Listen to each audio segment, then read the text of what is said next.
우리가 신앙생활을 하다 보면 이런 의문이 들 때가 있죠. 하나님의 뜻을 잠잠히 기다려야 하는 때는 언젠가? 그리고 이와는 반대로 능동적으로 계획을 세우며 일을 추진해야 할 때는 또 언젠가? 그때를 분간한다는 것이 쉽지 않은 것 같습니다. 제가 거의 35년 넘게 이제 신앙생활을 하고 있는데 아직까지도 언제 하나님의 말씀 앞에 잠잠히 기다려야 하는지, 그리고 언제 하나님 주신 약속 붙들고 구체적으로 계획을 세우고 추진해야 하는지, 그 때를 분간한다는 것이 참 쉽지는 않은 것 같습니다. 오늘 본문 말씀인 여호수아 2장만 봐도 이 앞장인 1장과는 분위기가 많이 다르다는 것을 발견할 수가 있습니다. 그러니까 1장에서 보여주는 그 분위기, 또 2장에서 우리에게 제시하는 분위기가 완전히 서로 정반대입니다. 어떻게 다릅니까? 먼저 1장을 보시면요. 하나님께서 여호수아와 이스라엘 백성들에게 약속하신 가나안 땅을 줄 것이다. 어디로 가든지 함께 하시겠다. 이 말씀을 하십니다. 1장 3절을 한번 보세요. 내가 모세에게 말한 바와 같이 너희 발바닥으로 밟는 곳은 모두 내가 너에게 주었노니. 그러니까 가나안 땅에 들어가서 발바닥으로 밟는 모든 것은 내가 너에게 주겠다. 이 말씀을 하십니다. 그리고 1장 9절 하반절도 보세요. 내가 어디로 가든지 내 하나님 여호와가 너와 함께 하느니라 하시니라. 가나안 땅에 들어가서 사방팔방 어디를 가든지 하나님 고아처럼 그냥 홀로 내버려 두시는 게 아니라 함께 하시겠다. 어디로 가든지 함께 하시겠다. 이 약속을 주십니다. 자, 여기까지만 보면 이스라엘 백성들은 할 일이 별로 없어 보여요. 가나안 땅에 들어가면 하나님께서 인도하시고 함께 하시겠다고 약속하셨기 때문에 그 땅을 차지하는 것은 시군죽 먹는 거나 다름없어 보입니다. 하지만 2장에 들어오면 그 분위기가 달라집니다. 정신없이 준비한다는 느낌을 지울 수가 없습니다. 그래서 1절 상반절을 보세요. 눈의 아들 여호수아가 시딤에서 두 사람을 정탐꾼으로 보내며 이르되 가서 그 땅과 여리고를 엿보라 하매. 가나안 땅을 정복하기 위한 사전 작업을 여호수아가 계획하죠. 두 명의 정탐꾼을 보냅니다. 가나안 땅, 특별히 여리고 땅을 정탐하고 오라는 지시를 합니다. 그리고 정탐꾼들은 여호수아의 이 명령대로 시딤을 출발해서 요단강을 건너 여리고 성에 잠입합니다. 네, 이것을 한번 생각해 봤으면 좋겠습니다. 여호수아가 두 명의 정탐꾼을 보내며 그 땅과 여리고를 엿보고 오라고 내린 이 명령. 모든 백성들에게 공개적으로 알리고 내린 명령이었을까요? 네, 이 장을 읽어보시면 맥락상 여호수아가 백성들에게 알리지 않았습니다. 비밀리에 두 명의 정탐꾼을 여리고 성에 보낸 겁니다. 네, 이것도 한번 생각해 보세요. 하나님께서 여호수아에게 정탐꾼을 보내라고 명하신 적이 있습니까? 이것 역시 2장을 읽어보세요. 1장과 2장을 읽어보시면 요단강 건너 가나안 땅에 들어가기 전에 먼저 정탐꾼을 보내라 라고 하나님께서 여호수아에게 명령하신 적이 없습니다. 정탐꾼을 보낸 것은 여호수아가 단독으로 결정해서 내렸던 명령이라는 거죠. 하나님께서 발바닥으로 밟는 모든 땅을 주시겠다는 그 약속을 하셨다면 그 약속을 믿고 가만히 기다려도 되지 않겠습니까? 우리 생각엔? 1장에서 하나님께서 약속을 하셨으니까 하나님께서 이루실 거 아닙니까? 그럼 우린 가만히 있으면 되잖아요. 잠잠히 있으면 되잖아요. 굳이 그 땅을 엿보기 위해 정탐꾼을 보내는 수고를 해야 하는 이유가 없지요. 하지만 여호수아는 정탐꾼들을 보냈습니다. 그것도 이스라엘 백성들에게 알리지 않고 비밀스럽게 몰래. 물론 공개적으로 알리고 가면 그 소문이 여리고성에 들어갔을 테니까 갈 테니까 그 정탐하고자 하는 그 목적을 이룰 수 없겠죠.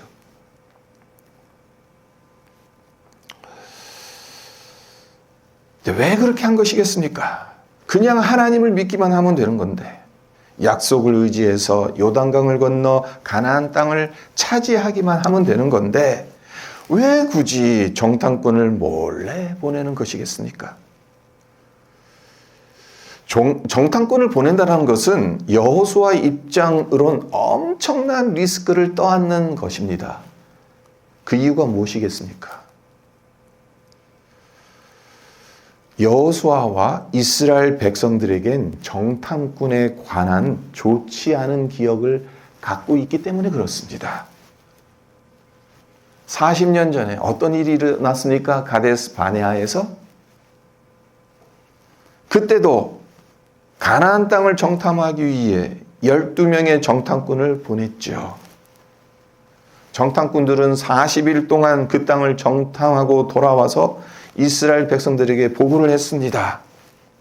안타깝게도 여호수아와 갈렙을 제외한 10명의 정탐꾼들은 하나님이 주시기로 약속하신 땅이 적과 꿀이 흐르는 땅이기는 하지만 그곳 거주민들의 힘이 워낙 세고 기골이 장대해서 우리 힘으로는 절대로 정복할 수 없다는 부정적인 보고를 하죠. 그리고 이 보고를 들은 이스라엘 백성들은 모세와 하나님을 원망하며 밤새 대성통곡합니다. 하나님께서 그런 모습을 보시면서 크게 화를 내시고 징계를 하시죠.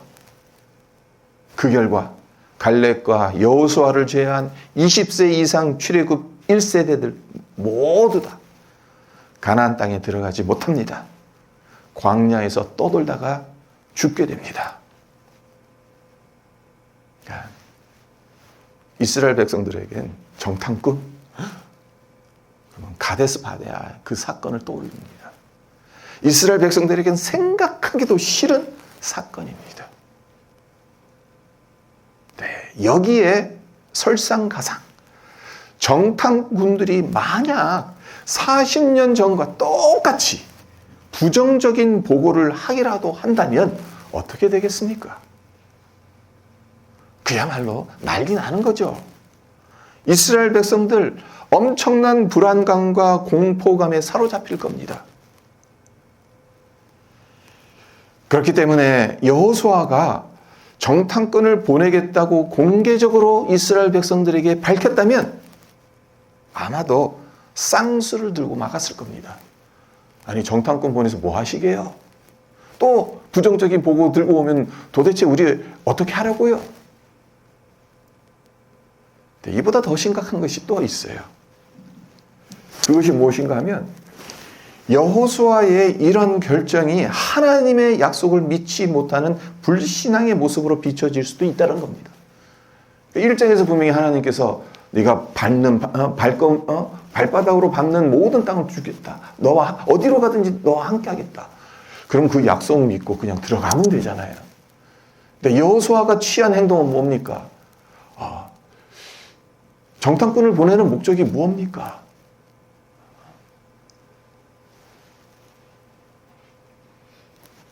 지금 이 여리고성의 백성들이 정말 전쟁 준비를 하고 있는지, 군사수는 얼마나 되는지, 뭐 그런 것들을 알아보려고 하는 거잖아요. 하나님의 약속을 확실하게 믿는다면 굳이 그럴 필요가 없잖아요. 그 불신앙의 모습으로 비춰질 수도 있다는 겁니다. 자, 여호수아 5장과 6장에 여리고성 함락이 실제적으로 나오죠. 여리고성이 어떻게 이스라엘 백성들 손에 함락되는지 우리가 잘 알지 않습니까? 이스라엘 백성들이 활을 쐈습니까? 사다리를 타고 성벽에 올라가 적군들과 싸웠습니까? 아닙니다. 전투 행위를 한 게 하나도 없습니다. 그들이 한 일은 6일 동안 매일 성주위를 한 바퀴 도는 것. 그리고 7일째 되는 마지막 날에는 7번 돈 후에 제사장들이 양각 나팔을 불었을 때 그 소리 듣고 그에 맞춰서 함성을 지른 것밖에 없어요. 하루에 한 번씩 여리고성을 이렇게 땡. 여리고성 안에 있는 여리고 군인들 입장으로는 참 이상한 거예요. 첫날에는 한 바퀴 돌았어요. 탐색하나 보다 그렇게 생각했겠죠. 근데 둘째 날도 그냥 돌고 돌아가는 거예요. 셋째 날도 한 바퀴 돌고 또 가요. 무슨 산책 왔나? 소풍 왔나? 그러니까 전쟁할 생각은 안 하고, 아니 쳐들어왔으면 활을 쏘고 뭐 어떻게 해야 되잖아요. 근데 성주위를 한 바퀴 돌고 가고 또 그 다음날도 그렇고 그렇게 6일 동안 그렇고.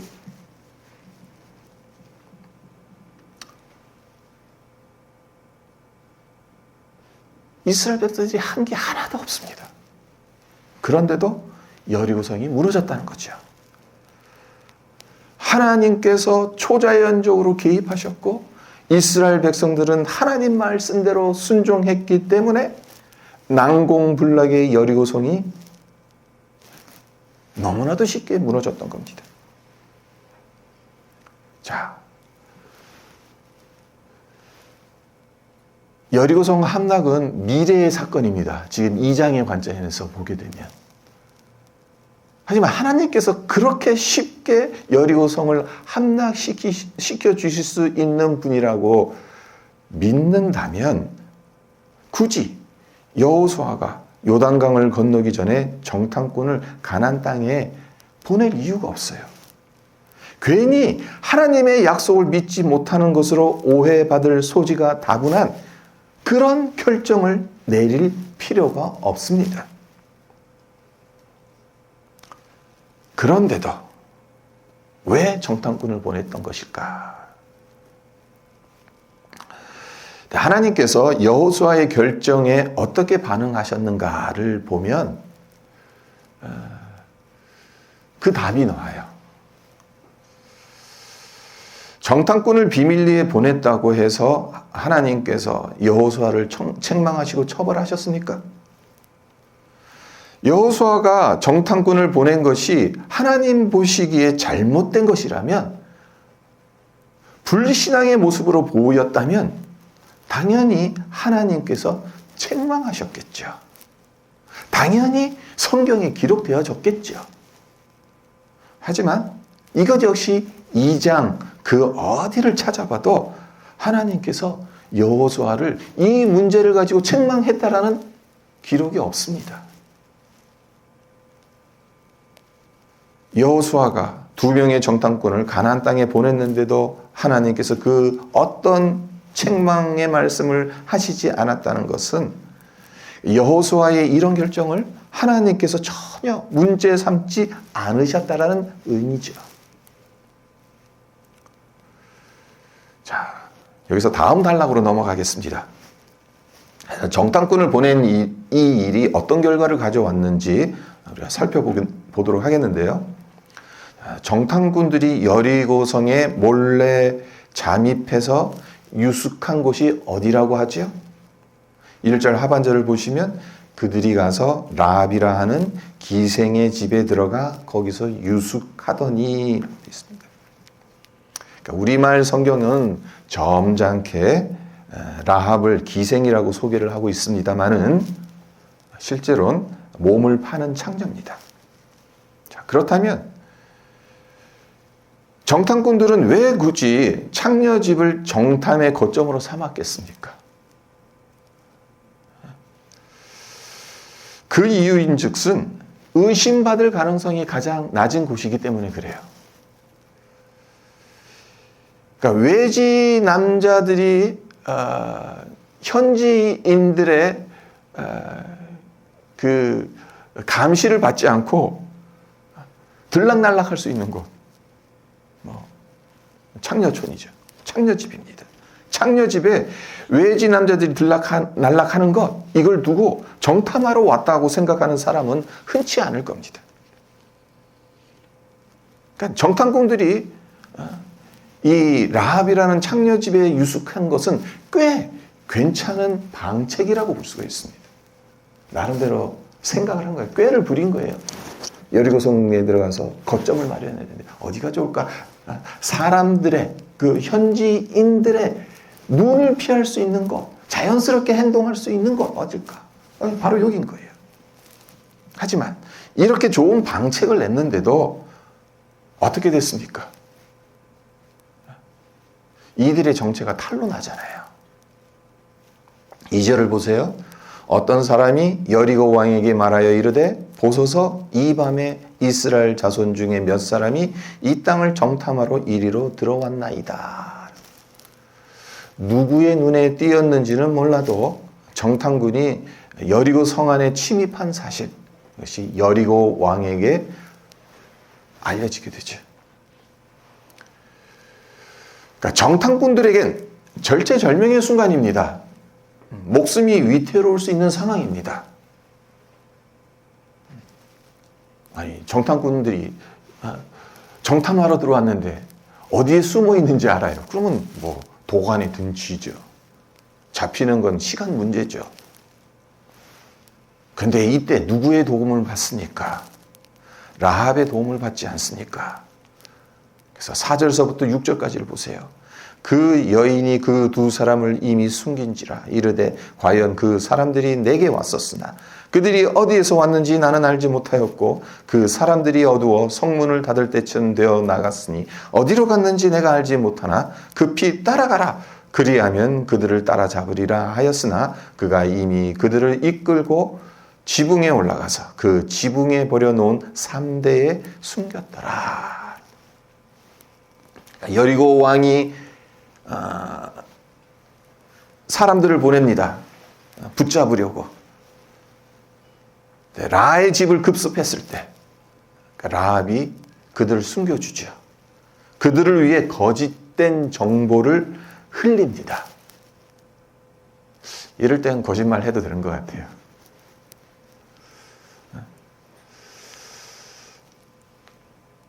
원래 지금 지붕 위에 3대 숨겨놓고 벌써 도망갔다. 난 모른다. 어디서 왔는지도 모르고 어디로 갔는지 모른다. 따라가 봐라. 이로 말미암아 그들의 목숨이 보존되지 않습니까? 자, 여기서 우리가 생각해야 되는 것이 있습니다. 왜 라합은 생면부지의 이스라엘의 정탐꾼들을 자신의 목숨을 걸어가면서까지 숨겨주었습니까? 이거 발각되면 어떻게 됩니까? 라합도 처단되는 겁니다. 이거는 국가 반역죄가 되는 거예요. 간첩을 숨겨준 거니까. 9절에서 11절에 그 이유가 나옵니다. 말하되 여호와께서 이 땅을 너희에게 주신 줄을 내가 아노라. 우리가 너희를 심히 두려워하고 이 땅 주민들이 다 너희 앞에서 간담이 녹나니 이는 너희가 애굽에서 나올 때 여호와께서 너희 앞에서 홍해 물을 마르게 하신 일과 너희가 요단 저쪽에 있는 아모리 사람의 두 왕 시온과 오게게 행한 일 곧 그들을 전멸시킨 일을 우리가 들었음이니라. 우리가 듣자 곧 마음이 녹았고 너희로 말미암아 사람이 정신을 잃었나니 너희의 하나님 여호와는 위로는 하늘에서도 아래로는 땅에서도 하나님이시니라.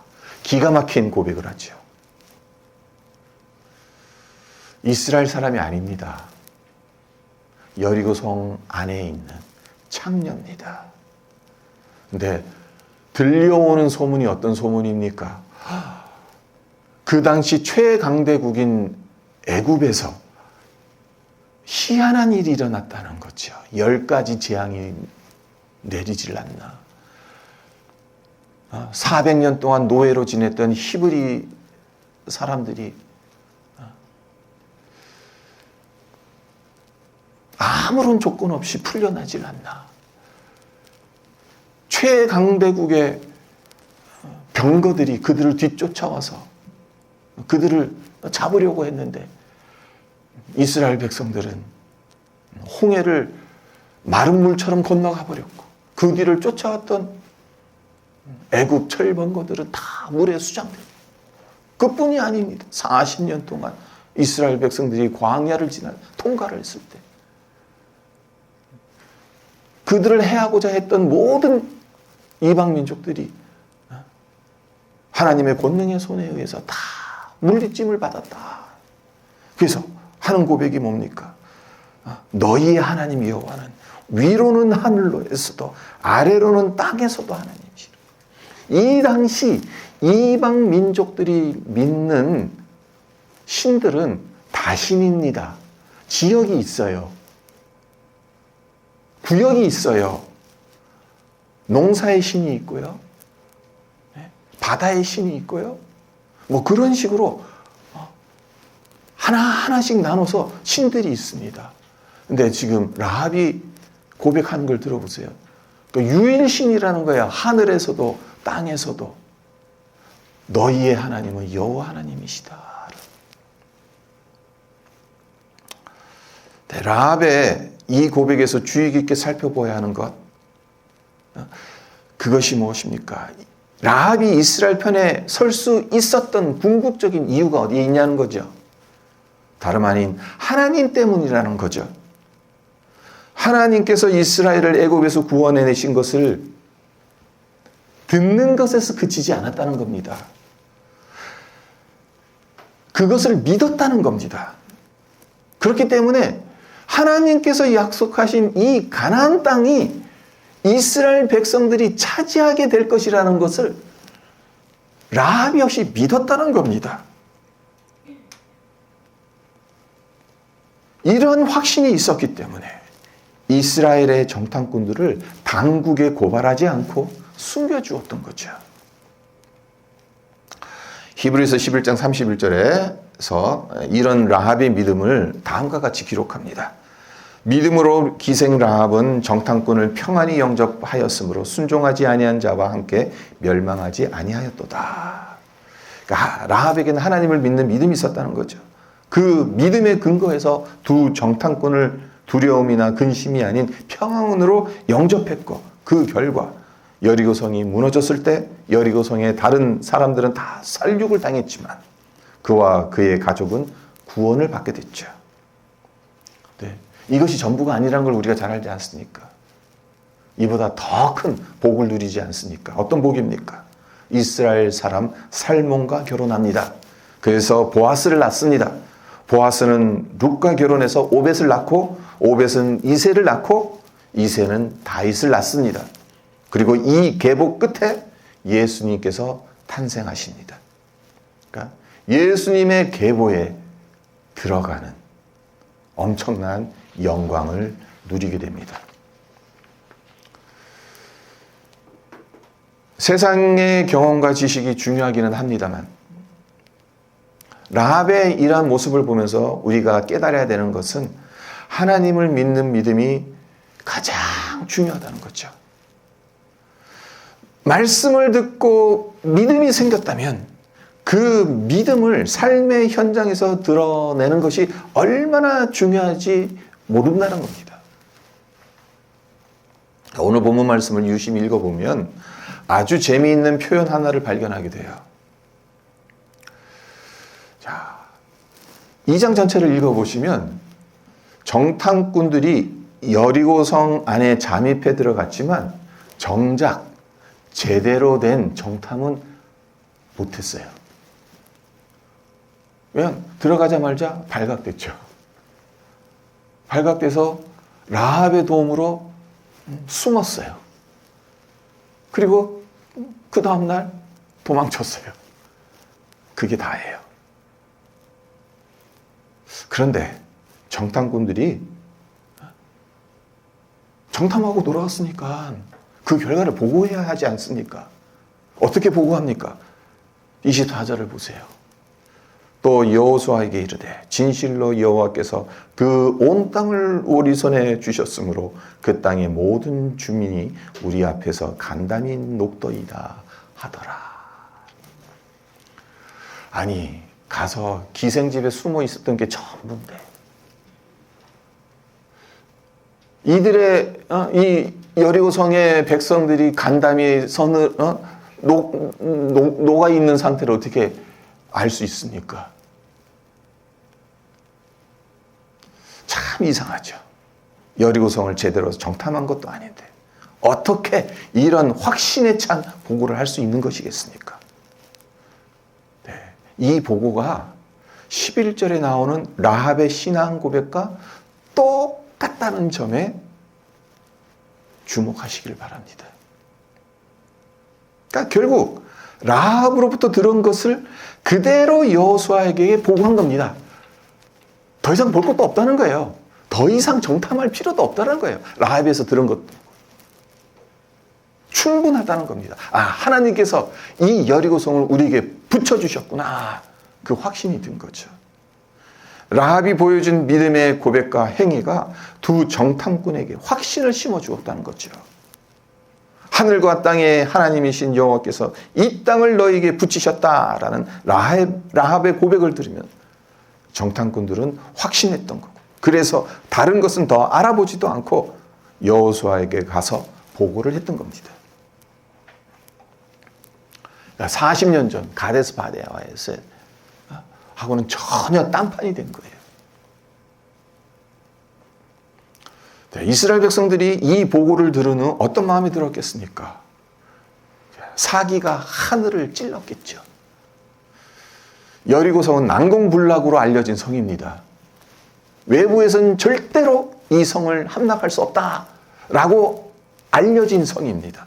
네, 요단강을 건너서 첫 번째로 전투를 벌여야 되는 곳이 하필이면 여리고성입니다.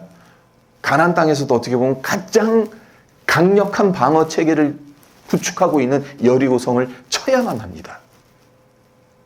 네, 두 명의 정탐꾼들이 보고한 내용이 저들의 간담이 녹아 있습니다. 하나님께서 붙여주셨습니다. 그러니까 사기가 하늘을 찔렀겠죠. 자, 이제까지 살펴본 일련의 과정들을 통해 무엇을 발견할 수 있습니까? 하나님은 여호수아가 정탐꾼들을 보낸 이 결정을 기쁘게 여기셨던 거예요. 이 결정을 통해 일하셨다는 겁니다. 말씀을 맺겠습니다. 매튜 헨리라는 유명한 성경 주석 학자는 믿음을 다음과 같이 정의했습니다.